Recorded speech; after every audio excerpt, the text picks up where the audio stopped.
Hi, my name is Alan Berman, and I'm an adventure scientist.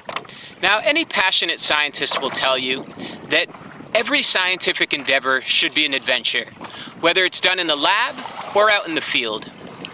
And from my own experience, I know that these two themes are like an inseparable couple, like Calvin and Hobbes, Watson and Crick, ceviche and hot sauce. One of my earliest, most memorable journeys was to Yellowstone National Park in Montana with my family.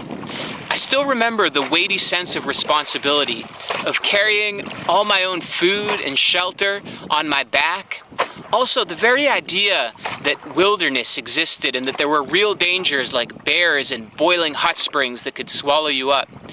This was an adventure that would stay with me for most of my life. Even more than a scientist, I'm a natural teacher. When I find out something new, I can't wait to go and tell the next person and blow their mind. And so I've spent a good part of the last 10 years trying to share these experiences in the field that are both educational and adventurous with people of all ages, but mainly younger kids, whether it be snorkeling in a marine reserve in New Zealand or taking a walk through a marsh in Connecticut.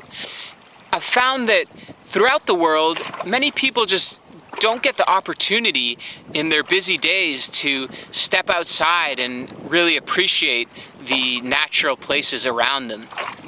And I think that this is essential. I wanted to reach a wider audience. So everybody from graduate students to decision makers to people with lots of money and power, because as you learn about the natural world, you also can't help learning about the very serious problems that are facing our planet and our species.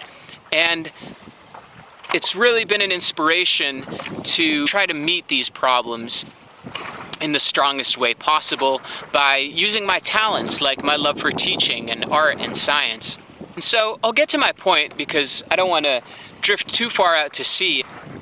Science might come down to doing busy work in a lab and really trying to grind out those scientific results to draw some solid conclusions and get a paper published. But that's not what science is really about. Science is about the adventurous spirit and the curiosity about the natural world that gets one out asking questions in the first place. And when I'm alone out in nature like I am now, it's inevitable. I can't help asking, why is this like this and that like that? That in itself is a scientific process and a scientific journey, and it's replete with adventure and discovery. And so with that, I want to thank you for listening to me as I ramble on, and I want to share this beautiful sunset so that you too can experience the Bahía de la Paz, where I may only be for a little while longer, but this ecosystem will stay with me for the rest of my life and inspire me to keep adventuring and exploring and discovering. So here it is.